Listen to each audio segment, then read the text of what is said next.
Hello everyone, my name is Matias Martinez. This is my partner Maria-Fernanda Diaz.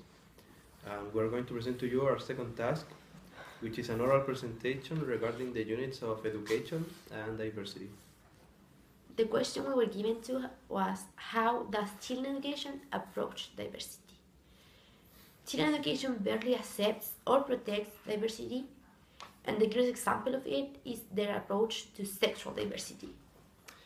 Before we continue, I'm going to clarify the concepts of diversity and sexual diversity. Diversity refers to the state of different ideas, different types of things and kinds of things.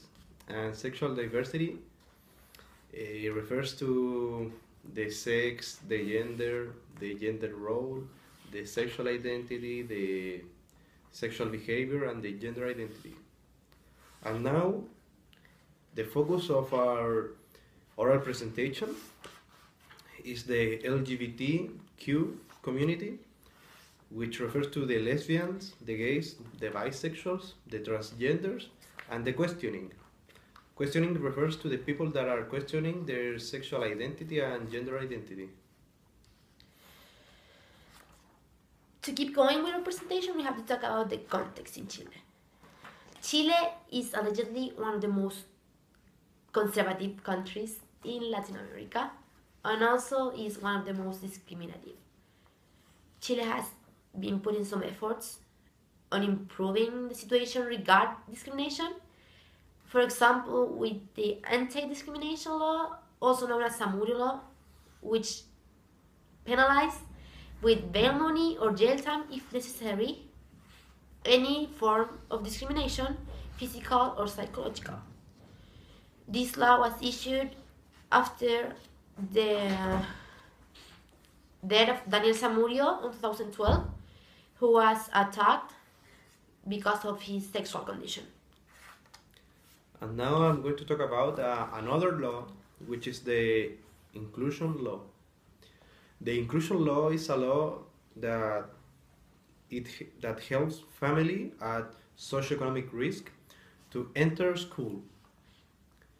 And the flaw with this law is that it helps the students enter the school, but it doesn't ensure us that this student is not going to suffer any kind of bullying or microaggression. Microaggressions are the verbal and non-verbal insults, snubs, or slights that they may suffer for the racial background, their religion, or in this case, their sexual identity. And the flaw of the inclusive law is that it's a problem that needs to be fixed, because the only thing that this law ensures us is that our kids are going to enter school, but it doesn't ensure us that the kid is not going to suffer the bullying, as I mentioned before, and it doesn't ensure us that this kid is going to survive the bullying. A curious thing about this law is that it has 40 pages and more than 22,000 words, and the word gender is only mentioned once. Okay, so we both have seen like the both sides of the coin. Like Matias went to a private school, and I went to have subsidized Catholic school, and his school was like very liberal. In these cases, that the students were from the LGBTQ community, and they were like very comprehensive with that, and they embraced it. In my school, it was very different. They were like very discriminative against the students from LGBTQ community. And there was this case in my school where a girl killed herself in 2008 because the school discriminated her because being a lesbian. A case that is very known in Chile is the Andes case. This little girl that is a transgender girl, she was born as Baltasar, and at the age of 3, she decided that she was a girl, she felt like a girl, so their parents were very supportive. Her parents, excuse me, were very supportive about the case, so they embraced it and helped her through the process. But when she went back to Pumahue School in Colina, Pumahue School, Colina, they were like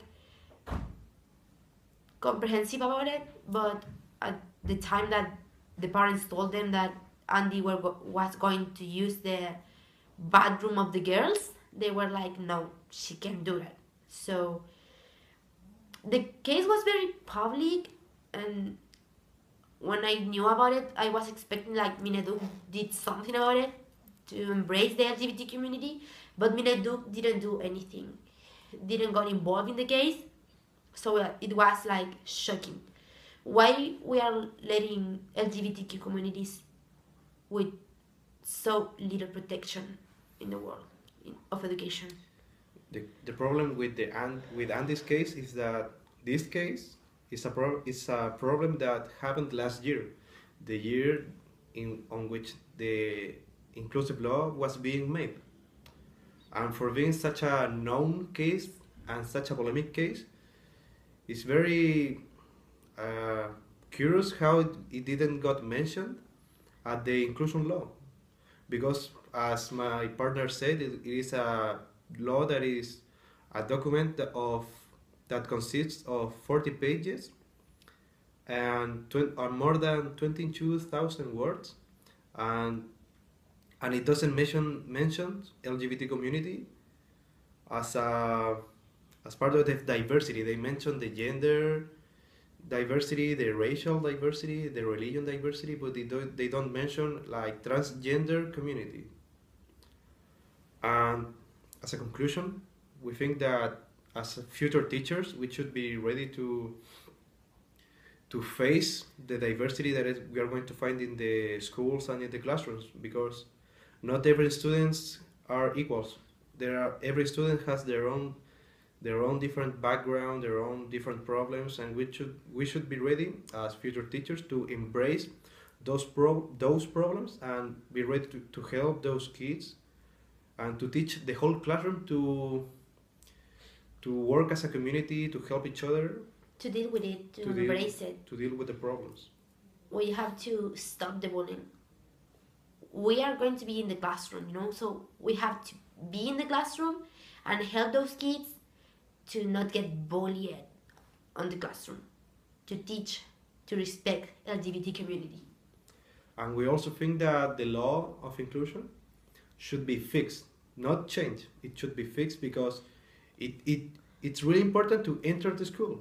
It's a solution to a lot of problems that are tormenting the socioeconomic families at risk. The families with socioeconomic risk, I'm sorry. But the problem with the law, as I said before, is that it helps us enter the school. It doesn't ensure us that the kids are going to get through the school, through the whole process without being bullied. And I think the law of inclusion should take care of that. So that was our presentation. I hope you like it. Thank you very much. Thank you all for watching.